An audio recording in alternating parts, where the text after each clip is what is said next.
قبر کے بارے میں آتا ہے کہ قبر کے ٹرائلز میں سے ایک یہ بھی ہے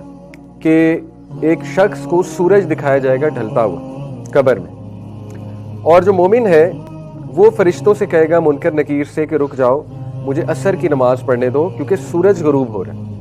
اس کے لا شعور میں نماز ہوگی، سورج کو غروب ہوتے دیکھے گا، اس کو فکر لگ جائے گی کہ میں نے نماز ادا کر دی۔ فرشتے کہیں گے کہ اب نماز کا ٹائم گزر چکا ہے، آپ کی نمازیں ہو گئیں جو آپ نے پڑھنی تھی۔ تو وہ ایک دم پھر حیران ہوگا، لیکن یہ ایک ٹرائل تھا۔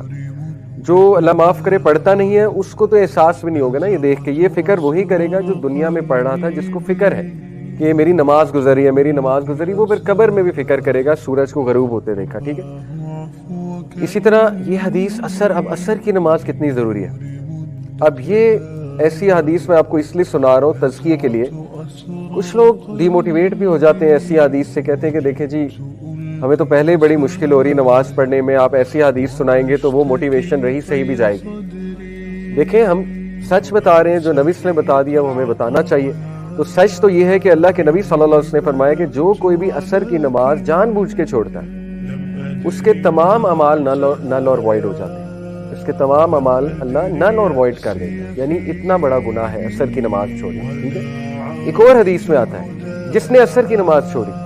وہ ایسے ہے جیسے اس کے فیملی والے اس سے لے لیے گئے، یعنی ہی اور she has lost their family members, اس کی تمام چیزیں اس سے لے لی گئی۔ اب اسلاف بہت زیادہ خیال چونکہ نماز کا کرتے تھے، تو ان میں سے کسی کی نماز اگر عصر کی نکل جاتی تھی for some reason, for valid reason,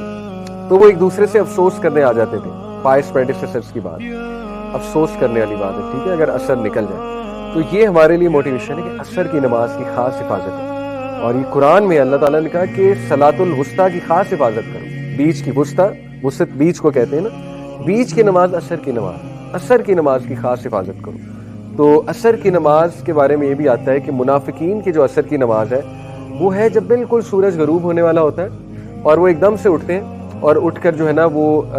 جیسے کرو ہوتا ہے، کرو کے ورڈ غالباً آتے ہیں یا ہین کے ورڈ آتے ہیں، مرغی جیسے وہ چونچ مارتی ہے اور بس وہ سجدے ہو جاتے ہیں اس کے۔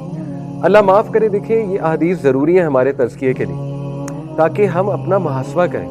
کہ ہم کہیں اس طرح تو نہیں پڑھ رہے عصر کی نماز کہ منافق والی نماز تو نہیں ہے کہ بالکل جب ٹائم ختم ہونے والا ہے تو ایک دم اٹھے اور وہ پڑھی بھی ایسے کہ جیسے ٹھونگے مارے جاتے ہیں۔ تو اس کو ہم نے بہتر کرنا ہے، اصل میں سنانے کا مقصد یہ ہے انشاءاللہ۔